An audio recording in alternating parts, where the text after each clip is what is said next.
May I speak in the name of God, Father, Son, and Holy Spirit.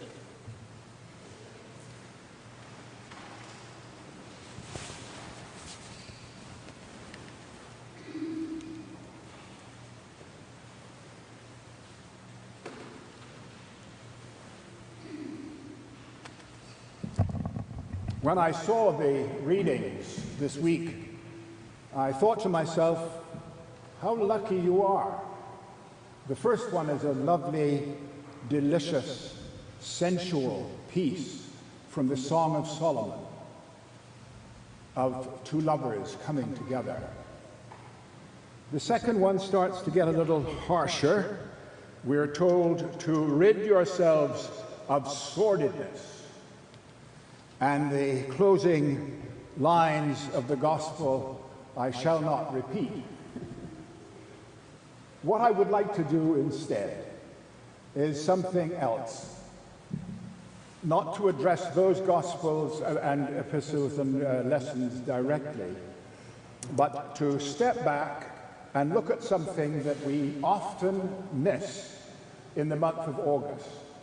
There are three major Marian feasts, and I thought it would be good just to take the opportunity, because most of us are not at church every Sunday or every weekday, just to take the opportunity to reflect a bit on Mary, because she only comes back into focus again clearly on the fourth Sunday of Advent. So what about Mary? We're never really Anglicans are never quite sure what to do with her.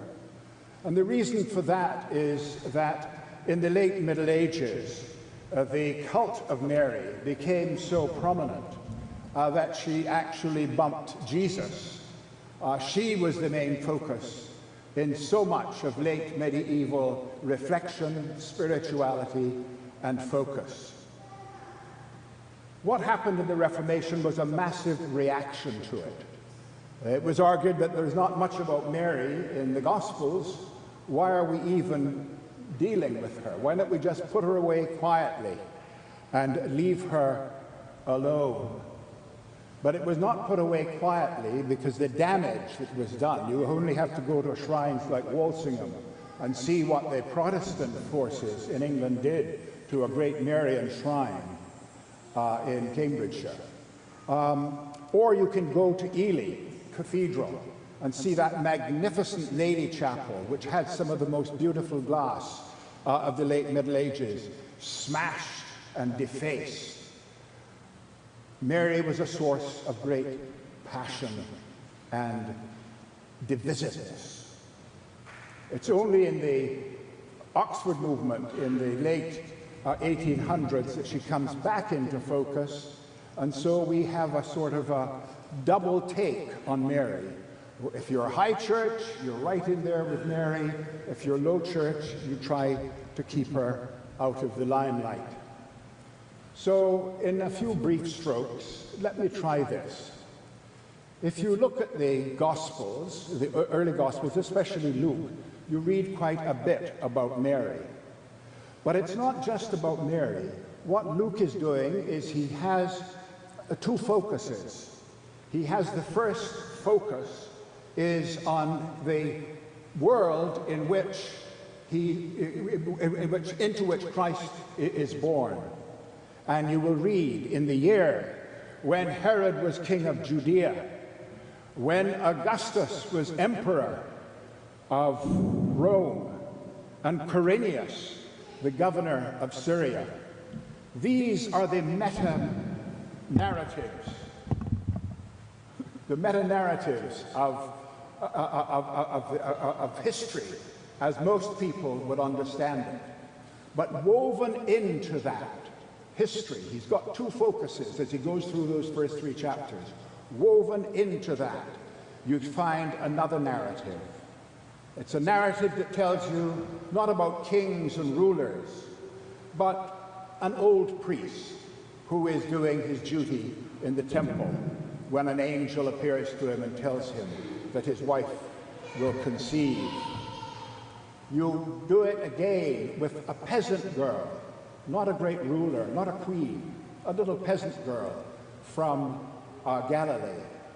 You do it again with an elderly couple in the temple. That elderly couple, I suspect, were pretty much like what we would see as bag people, Anna and Simeon. They hung out at the temple because there was nowhere else to go.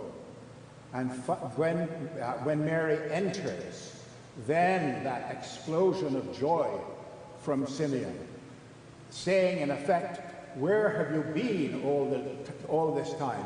This is what I've been waiting for all my life." Two visions of reality. One, the political strength of Rome. The other, that underbelly of vulnerability. And at the beginning, you are told this is an alternative universe that we're living in. Because into that universe has come Christ, and everything will be changed. And how does Christ come? What is the instrument that God uses? He uses the womb of a peasant girl from Galilee. How does the story unfold? That lovely story of the Annunciation to Mary, where Mary is told that she will conceive. And she says, well, how is this possible? And she is unsure, but it is announced.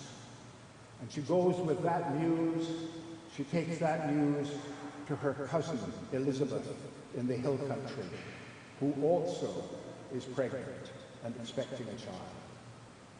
She goes also to the presentation that was mentioned in the temple. She goes into the temple. Mary is the focus of the incarnation. Christ, of course, but the vortex is Mary, the one who first cuts between the divine and the human. Because that, in a sense, is what Mary does. Jesus, we believe, is fully man, and he is fully human, and he's fully God. But we know where he gets his godness from. But where does he get his humanity? His humanity comes from Mary.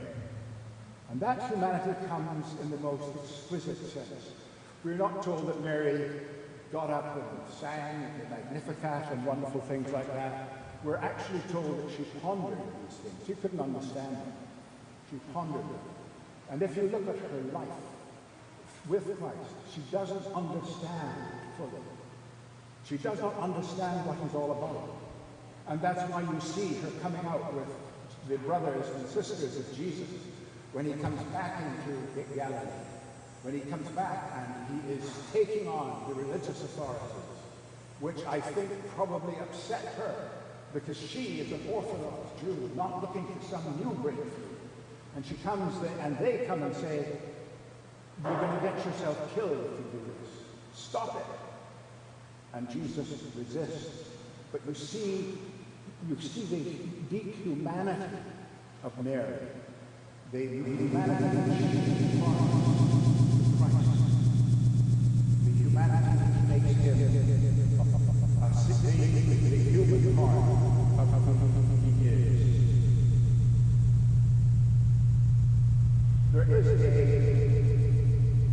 There's a song by John Burke, and I want to read that song for you, because Burke captures that so beautifully of how Jesus is lived from Mary.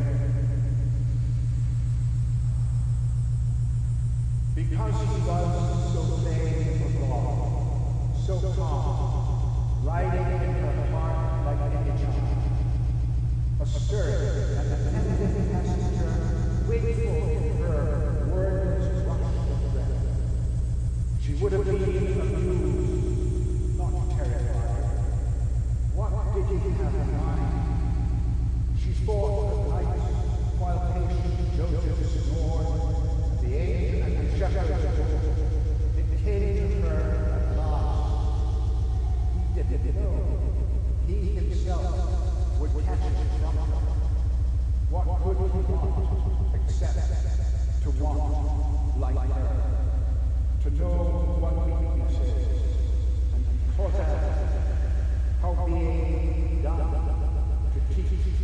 how losing love enables her to make of fear her own, and death her gift. So, on this lovely summer morning, ponder with me the riches of our Lord. Hail Mary, full of grace, the Lord is with thee. Blessed is you among women, blessed is the fruit of thy womb.